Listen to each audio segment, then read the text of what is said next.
All right, we're back here once again on Rockin' the Mic, right here on good old KQCK Radio. What an exciting day we do have here in the East Valley of Arizona.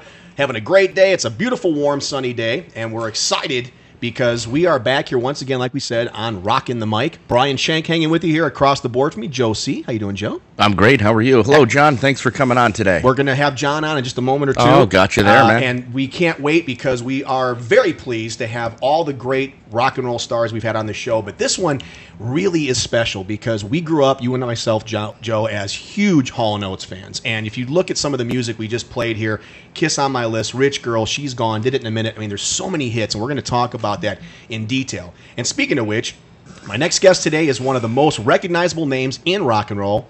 Him and his songwriting partner, Daryl Hall, have been exciting fans since the 70s, and they're still going strong today. 6 #1 hits on the Billboard Top 100, a total of 34 songs. Wow. You talk about a super group. They are definitely the super group, in my opinion. I'm very honored and very pleased to have on the show right now our special guest on Rockin' the Mic, John Oates. John, how you doing this morning, sir? Doing very well. Nice to talk to you. Excellent. You know, we have been listening to Hall & Oates all of our lives. I mean, I remember back in the day, John, when I used to watch MTV when they had music on the channel and videos, you know, Yeah. and it seemed like every hour there was a Hall & Oates song or a video, whatever else. And I mean, you talk about just pumping them out with different songs and everything else and concepts. I mean, your videos were fun. They were exciting. Tell us about those days in the 80s on MTV, what made it so special to be in the band of John Oates and Daryl Hall. Well, you know, MTV it coincided. It was just an interesting coincidence, I guess, that the birth of MTV coincided with the beginning of our giant commercial success in the beginning of the 80s. Mm-hmm. So we happened to be friends with the folks who had started MTV. Mm-hmm. And at the time, you know, they were a fledgling network with not a lot of content. Mm-hmm. And they basically reached out to us and said, "Hey guys, you know, we need videos to show on our new network." And we were like, "What's a video?" You know, we didn't know what it was. So basically, you know, the early videos, and if you look, I think you'll see a lot of similarities in the early ones with the Stones and us and various other people. It's just a black, you know, someone put up a black curtain and we jumped around in front of the camera. And then of course, you know, it went crazier and crazier and got more elaborate and more, you know, more sophisticated as the years went on. But in the beginning, you know, we just threw up some curtains and wore some funny clothes, and that was our video. So it was cool. We were the first guest VJs on MTV. Yes. We were the first people to come on and actually guest as you know, artists. And so all that, you know, was a really exciting time, very cool time to be making music and to be in New York City. Well, I remember you talked about being the guest VJ as the first ever on MTV. Now, I remember that because I believe Mark Goodman, the original VJ on MTV, was having you teach him how to do, "I can't go for that, no," and you guys were actually doing the dance step to the video, and he didn't really have a lot of rhythm like you and Daryl, let me put it to you that way, but those were great, fun times. I'm telling you right now, I wish I would have just put some VCR tapes back in the day and recorded just blocks of MTV because I would just love to throw them in my VCR. Yes, I did say VCR today, John, you know. Yes, you did. Yes, you did. Now, you talked about New York. You were born in New York. You moved early on in your life outside Philadelphia. So I got to ask you, are you an Eagles fan? Are you a Jets or Giants fan? Neither. I'm a Broncos fan. Ooh, you live. I know you have some property based on. Well, believe it or not, I've been living in Colorado longer than I've lived anywhere else in my whole life. So interesting. I've been out in Colorado since the late '80s.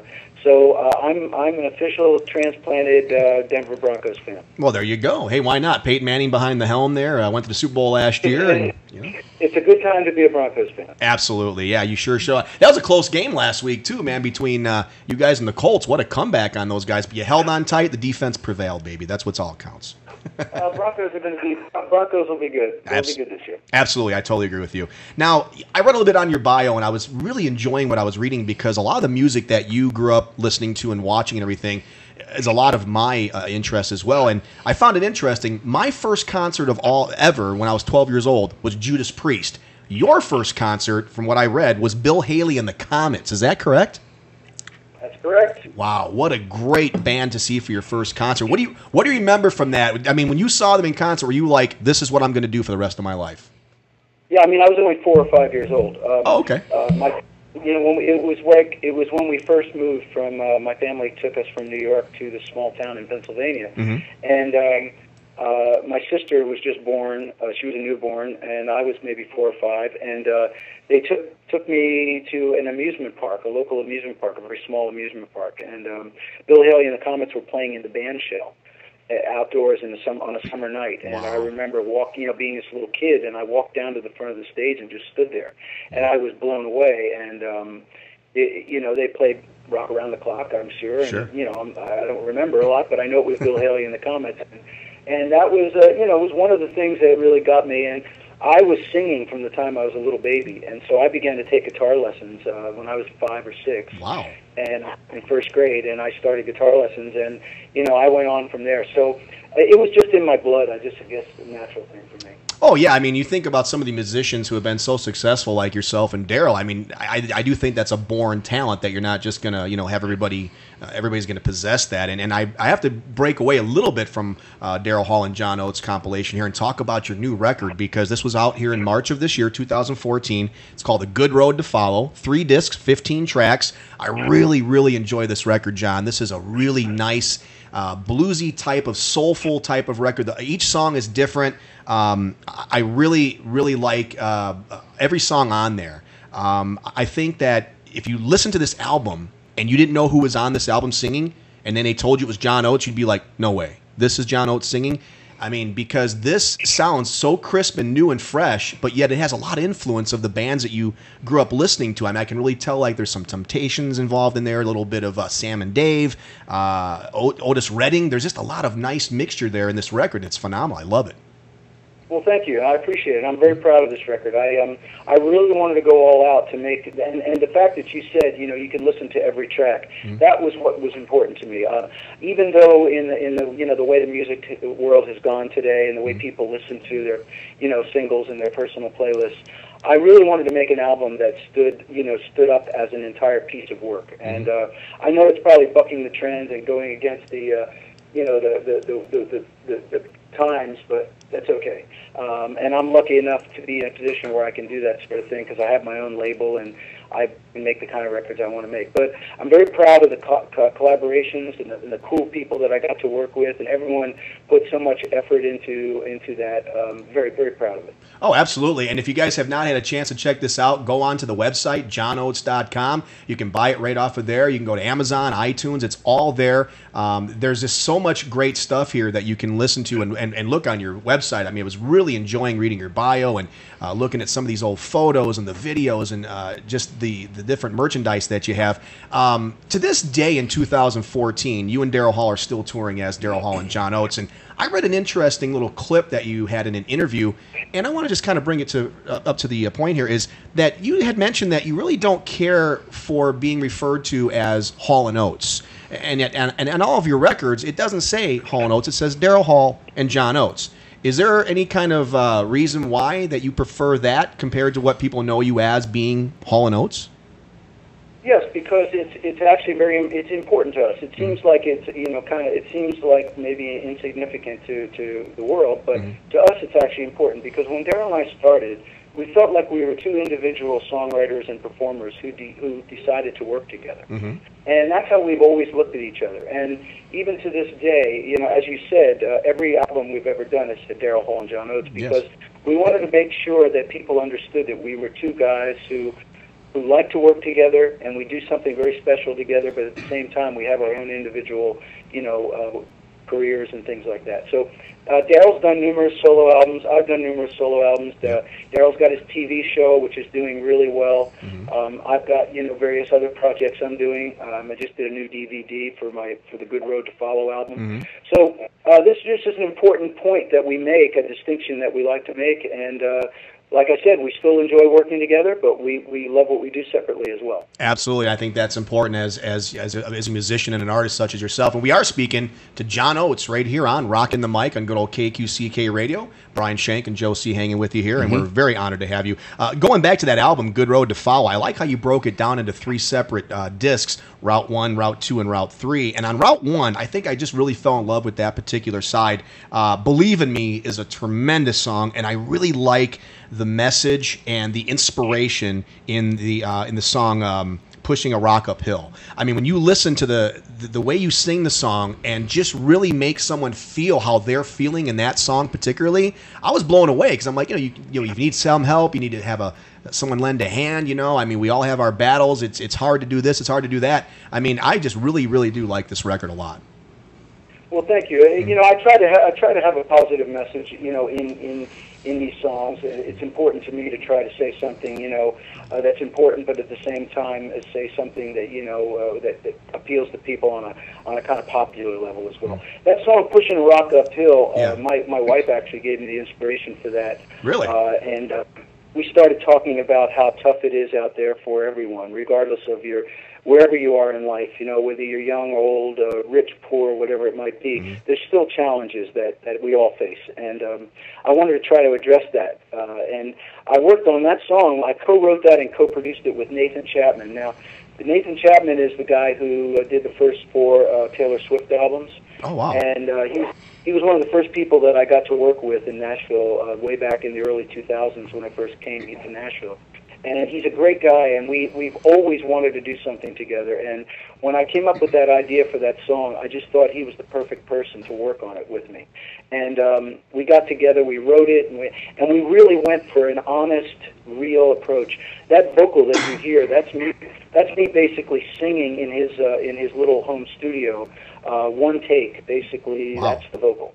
We didn't try to correct all the flaws. We didn't try to massage all the, make it perfect in every way. We just wanted it to be real, as if someone was having a conversation. And I love that record, and I love the way it came out. Yeah, you should be very proud of it. It's an excellent record. And I know you talked earlier in the interview about, you said, this is what I felt, this is how I wanted to do it. Maybe it didn't match, the way current music is nowadays or whatnot. But I love the flow of it. It just takes you back. It's easy to listen to. I mean, if you listen to the lyrics, your voice, I mean, it's very soulful. It's very unique. And I think, like I said, if you put that on and didn't tell people this was John Oates, they wouldn't believe you. And that's how good I think it is. It's really nice. And going back a little bit too to your success with Daryl Hall. I mean, I was reading, and I know you guys did a lot of great things in the 80s and the 90s and the 70s and everything else for that matter, even today. But when I thought about all the songs that you guys have released, I mean, 6 #1 hits, 34 total tracks in the Billboard 100. You were inducted in 2005 to the American Songwriters Hall of Fame, which is a tremendous honor. And then just this year, along with one of my favorite bands, Kiss, you were inducted into the Rock and Roll Hall of Fame. I got a question for you on that. Did you ever get upset that you guys haven't been inducted earlier than that, when people like Donna Summer and some of these other people are in the Hall of Fame? I mean, what are your thoughts in a nutshell about being inducted in 2014? I mean, I know you're probably obviously very proud and very honored, but was there any kind of like, well, what took so long? Look, we were eligible since 1997. One thing that people don't understand about the Rock and Roll Hall of Fame, that the committee who chooses the people, the inductees, is a committee of guys who have been in the music business for a long time. They have a certain point of view and a certain agenda. It has nothing to do with quality or how good you are or what you brought to the world musically. It's just their opinion. And when things are based on people's opinions, I really don't care that much about it. Yeah. I wasn't exactly losing sleep over the fact that we were eligible for 20 years. So it didn't matter to me, really. Our life continued. Daryl and I were doing really well. We have nice families. We live a good life, and we feel like we've done, good work. So whether this small group of people acknowledges us or not really doesn't matter. The fact that they finally got around to us, I think, was just fine. And I look at it like a lifetime achievement award. It's kind of like a Lifetime Achievement Award to me. I was much more proud of being inducted into the American Songwriters Hall of Fame, which to me really was voted on by songwriters, and it's a group of your peers who actually know what they really do have. They do have an opinion that's valid as far as I'm concerned, because they're actually the people who do the work. So to be in the American Songwriters Hall of Fame with a list of incredible American songwriters, to me, is very, very important, and I was much more proud of that than the Rock and Roll Hall of Fame. But I'm happy about being in the Rock and Roll Hall of Fame too. The thing that I really like about talking with you right now, John, in like the last 12 minutes or so that we've been discussing, is that you're very easygoing. I like that. You're very easy to talk to, and you're very humble about what you've accomplished. Because let's think about it. Not many people have had the success like Hall & Oates have had, Daryl Hall and John Oates in this industry. As a matter of fact, because you've done so well in this industry of rock and roll and music, 7 platinum albums, 6 gold albums. You also had such great chart success that Billboard magazine voted you the most successful duo of the rock era, surpassing the Everly Brothers. Now, right there has to be a huge honor, because the Everly Brothers are so influential to many people who are songwriters or musicians or performers or whatever. I mean, is there ever a time you just sit back and go, wow, look at what we did? I mean, because I know I would be just like floored. Well, actually, to be honest with you, no, we really don't. Neither Daryl and I are the kind of people who like to rest on our laurels, and we're not nostalgic. We don't look back and say, man, look what we did. We're awesome. That's kind of crazy to me. I'm nostalgic for the future. I'm nostalgic for what might happen tomorrow. Right on. And to me, that's all that matters. I'm really glad that our songs have endured. I'm glad that our songs are the soundtrack of a lot of people's lives. I think that's really cool, and I love the fact that to this day we're out there playing to a whole new generation of fans, which I also think is very cool. So that to me is very important, and like I said, love getting on stage with Daryl and playing those old songs. But at the same time, the day after the tour ends, I'm back to writing new songs with new people and trying to create new sounds. So I like to keep pushing forward. You are a workaholic. There's no doubt about that. I mean, based on some of the things. But I am a workaholic. That's great, though. It keeps you busy. That's for sure. I mean, 40 something years in the music industry. That's tremendous. Hey, I want to ask you, John, with all the albums that you've released, especially the '80s. I bring the '80s in because that's where people are very familiar with your work. Not discounting the '70s and afterwards, but the albums in the '80s like Private Eyes, H2O, Big Bam Boom. Live at the Apollo. Do you have one of those records that you just really say, man, that was the one right there that I'm so proud of, either from a songwriting stance or just the success of it or just the feel overall? Which one do you think is the best? There is no best. They're all different, and they all represent a different moment in time. I'd like to give you a simple answer, but I can't. Okay. I think if I had to pick, I would say Abandoned Luncheonette is one of the key moments, because it put us on the map, and it was a really special collaboration between Daryl, me, and Reef Martin, and all the amazing musicians that he surrounded us with. So he really took us and put us out in the world with a classic album that to me is just very unique and really timeless. And then, but I like some of my more obscure records. I like Along the Red Ledge, which was an album we put out in the late '70s, which wasn't really commercially successful, but I really like that record. I think Voices was a very important album. Yes. It started our '80s run with a bunch of hits, and it really was the first album that we recorded with our own band, our touring band, and that set the tone for what we did in the '80s. So, I mean, there's just so much, I can't really be more specific than that. No, that's fine. Go ahead. Joe would like to ask you a question. Go ahead, Joe. Actually, I want to make a comment, John. How you doing? Good. As we mentioned to people, this interview's coming up, and we do lots of celebrity and lots of fantastic interviews. I had a terrific response from one of our local pizza places out here. His name is Jamie, and when I hear stories like this, and I'll make it very brief because I know we're limited on time here, but it's worth mentioning here. Jamie had mentioned to me that he was so inspired and loved your music so much. He wakes up every morning to Sarah Smile on his alarm clock. But not just that, he named his daughter Sarah after Sarah Smile, and I really thought I should mention that. And if you could do a shout-out to Jamie from Gino's Pizza out here, that would mean a lot to us. All right, you ready? Yes, sir. Okay. And to Sarah as well. What's that? Oh, yeah, right. Okay. Hey, Jamie and Sarah, how you guys doing? This is John Oates, and I hope you guys have a great day. I'm glad you're waking up to Sarah Smile, and I'm glad you got a beautiful daughter named Sarah, too. It's all good. Nice. I like it. Thank you so much. Really cool, appreciate that. Yeah. John, as we get ready to go here, I'd like to play a really quick game with you, just 3 quick questions, and I just want you to give me the first thing off the top of your head for an answer, okay? Okay. Okay, here we go. I wish, to this day, I would have wrote this song. That song is? Blue by Joni Mitchell. Ooh, That's a good one. I like Joni Mitchell. She's very good. Excellent, excellent. Okay, my favorite song still to this day to perform on stage with my buddy Daryl Hall is She's Gone. Oh, I love that song. That's just tremendous song. I love that song, absolutely. And here's one more for you. If I could have 10 minutes to sit down with anybody, living or dead, that person would be Mississippi John Hurt. Okay, I'm not too familiar with the name. Can you explain who that is? He's an old bluesman that I got to meet in the '60s, and that I actually got to play with, and he really I copy his finger picking style. It's very important to my music because I basically copy him. So there you go.